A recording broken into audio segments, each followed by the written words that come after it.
Bem, hoje é um dia, confesso a vocês, fazendo antes uma introdução triste. Eu fico muito entristecido com o que aconteceu no final de semana e com as declarações do presidente hoje. Realmente é um momento de muita tristeza. Nós não merecemos viver tendo um presidente da República com essa formação, dando essas declarações. Eu acho que tá chegando a hora de dar um basta a tudo isso, sob risco do nosso país entrar numa grave crise quando reiniciar os trabalhos do Congresso Nacional e do Supremo Tribunal Federal. E se o presidente continuar falando o que eu disse, desrespeitando a lei, desrespeitando a Constituição, desrespeitando as pessoas, desrespeitando os interesses nacionais, cometendo atos impatrióticos. Realmente, hoje a coisa foi realmente muito pesada, no sábado e domingo, desde a sexta. Começou na quinta-feira, né? Com as declarações infelizes, sexta-feira, sábado, domingo e hoje. Portanto, não é fácil, mas nosso país já superou situações muito difíceis e vai superar essa também. Então vamos lá. Primeira questão que nós vamos discutir são as declarações inapropriadas do presidente da República sobre a questão indígena, né?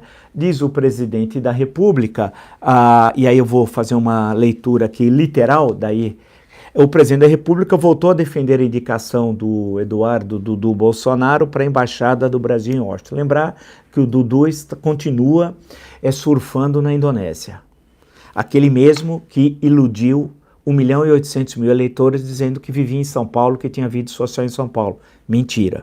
Seria caso de cassação pelo Tribunal Regional Eleitoral, que não faz absolutamente nada, que finge que não vê. É melhor, né, fingir que não vê. Bem, continua o presidente, ele disse, Jair Bolsonaro, que a presença do filho nos Estados Unidos é importante para conseguir parcerias de exploração mineral em terras indígenas, como na reserva Yanomami, em Roraima.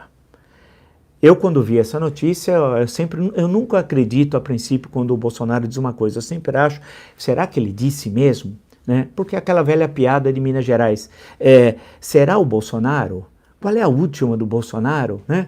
Parodiando, substituindo Benedito por Bolsonaro, os dois com Bs. Né? Só que o Benedito Valadares escreveu o livro, era uma pessoa inteligente, diferente do Bolsonaro.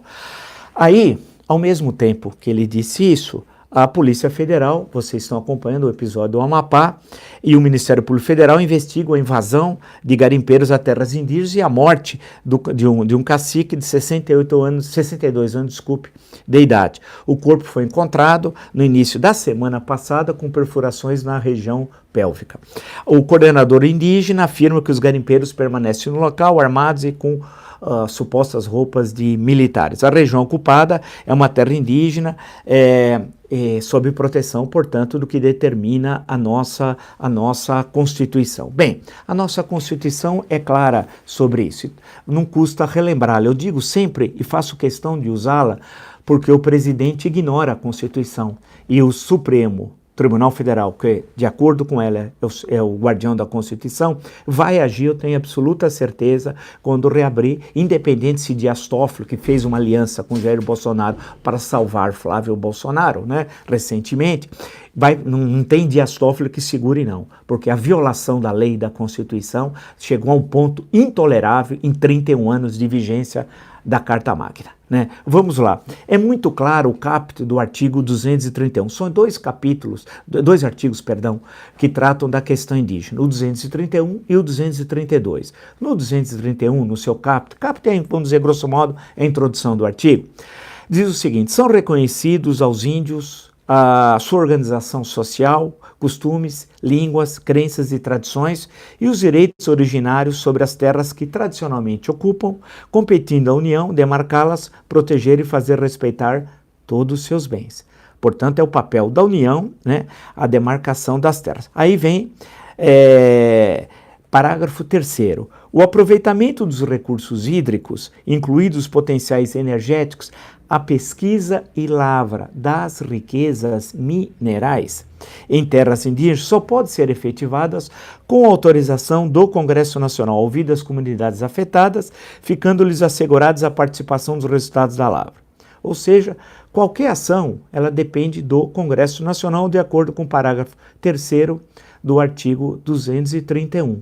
Portanto, ele não pode fazer o que ele deseja fazer. Ele está violando a Constituição. Ele não pode. Ele não é um monarca absoluto, nem constitucional, estou me referindo à monarquia absoluta. Ele não pode fazer o que ele quer. Ele pode fazer o que estabelece o limite da lei e da Constituição. Além de ele não poder fazer, e é muito claro, o artigo 231, né? E lembrando que a demarcação está na Constituição, no caput do artigo 231, ao contrário do que ele fala, ele não pode fazer um ato do executivo, um decreto, por exemplo, isso não pode. E o ministro da Justiça nessa hora? E o Sérgio Moro? Hein, Sérgio Moro? E aí? Morreu 50 e tantos no Paraná, no estado do Pará, e aí, Sérgio Moro? Estava passando férias, semana passada, vocês lembram. E aí, Sérgio Moro? Aqui nós estamos falando daquele... Você não é ministro da Justiça? O que que você é? O que você é? Isso eu lhe pergunto. Porque está a questão aqui. Você não orienta o presidente da República? Ou ele te ignora? Já te ignorou, já deu um pé em você. Em novembro do ano que vem, se ele for ainda presidente, ele não vai indicá-lo. Já disse que vai ser um ministro terrivelmente evangélico, da AGU. Tudo indica. Mas espera um pouquinho, está violando a lei. Quando o Lula violava a lei, você colocava na cadeia. E quando o Bolsonaro viola a lei? Quer dizer que a lei serve para o Lula e não serve para o Bolsonaro? É isso que é justiça para você, Sérgio Moro? Você se mantém em silêncio porque é covarde? É covardia? Tem medo? Né? Você, como eu disse, entrou grandão e está cada dia menor. Daqui a pouco você vai sumir. E nós não conhecíamos, eu, Marco Antônio Villa, não conhecia essa faceta sua. Comecei a conhecer desde que o senhor aceitou o convite e depois a 1º de janeiro. Então está clara a questão aqui. Ele não pode fazer isso. E nessa questão, um segundo ponto que é muito, mas muito, muito grave. Ele está entregando aos Estados Unidos o subsolo brasileiro. Isso é traição da pátria.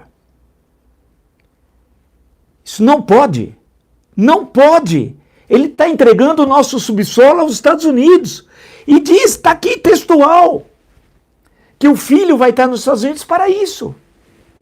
Não é possível a gente aceitar esse ato impatriótico. Não é possível. Não é possível. Nós temos que dar um basta. Isso não passa? Claro que não passa, porque o Supremo derruba, mas olha a confusão que ele está armando. E o que aconteceu agora no Amapá, a culpa é dele, que ele está incentivando a ação dos garimpeiros. Ele está o responsável é ele. É ele. É que o Congresso está em recesso e os parlamentares não falam muito pouco, mas poderiam estar em Brasília, independente do recesso. Independente do recesso. Porque é inaceitável. Então, os acontecimentos do Amapá, o assassinato do cacique, tudo, a responsabilidade formal é dele. Porque ele está incentivando como incentivou o ataque ao Ibama, quando madeireiros queimaram lá uma sede do Ibama. E depois o Ricardo Salles, entre parênteses, do Partido Novo, que silencia sobre a ação do Ricardo Salles. Eu desafio vocês do Partido Novo, viu, João Amoedo, falar sobre o Ricardo Salles. Né? Não é ficar caladinho. Ele é do Partido Novo, foi candidato, fracassado nas urnas, né? E é um aliado dos destruidores do meio ambiente. Ele foi visitar os sujeitos que tinham atacado os fiscais do Ibama. Mas para voltarmos ao caso do Amapá e o episódio aqui da Yanomami, do Roraima e tal, o presidente está fazendo, a ação dele, esse discurso, ele está criando um conflito na Amazônia de proporções que eu não sei quais serão. Não sei quais serão. É um ato de enorme irresponsabilidade por parte do presidente da República. É necessário dar um basta. Alguém precisa dar um basta. O Palácio do Planalto está perdido. Alguns imaginavam que o general Augusto Heleno seria uma espécie de contenção. Não é. Não é. Ao contrário, apoia tudo isso. Agora resta esperar a reabertura do Congresso e resta a reabertura do Supremo. E vai ter ações, certamente, que vão interromper. Não pode isso, é claríssimo. Caput do artigo 231 e o parágrafo 3º. E mais ainda, entregar o nosso subsolo aos Estados Unidos. Isso é intolerável. Nunca um presidente, você mais novo, desde o Deodoro da Fonseca, presidente do governo provisório, 15 de novembro de 1889, nunca um presidente agiu como esse, entregando tudo do Brasil aos interesses estrangeiros, em especial aqui nesse caso em tela aos Estados Unidos. Isso é inaceitável, inaceitável. Para falar um militar, um governo militar, Ernesto Geisel nessa hora deve estar se virando no túmulo, porque isso é inaceitável, não dá para aceitar isso. Né? E o que ele quer fazer em relação às comunidades indígenas. E essa história de garimpo, de riqueza, nesse belíssimo livro, O Cadete e o Capitão, Luiz McLuff Carvalho, o autor, A Vida de Jair Bolsonaro no Quartel, ele tem essa mania de garimpo. Em 1983, ele veio com essa história. Ele, em março, ele resolveu reunir uns amigos e ao interior da Bahia, procurar ouro também. Essa coisa é longa. E aí o coronel Pellegrino registrou na folha de informações do então tenente Bolsonaro o seguinte: deu mostras de imaturidade ao ser atraído por um empreendimento de garimpo de ouro. Continua o coronel Pellegrino. Isso está na folha de serviço do então tenente Bolsonaro. Necessita ser colocado em funções que exijam esforço e dedicação, a fim de reorientar sua carreira. Continua o coronel. Deu demonstrações de excessiva ambição em realizar-se financeira e economicamente. Foi lá, não encontrou nada, foi um fracasso. Né? Então, vamos ver se o Brasil acorda. O Brasil está começando a acordar.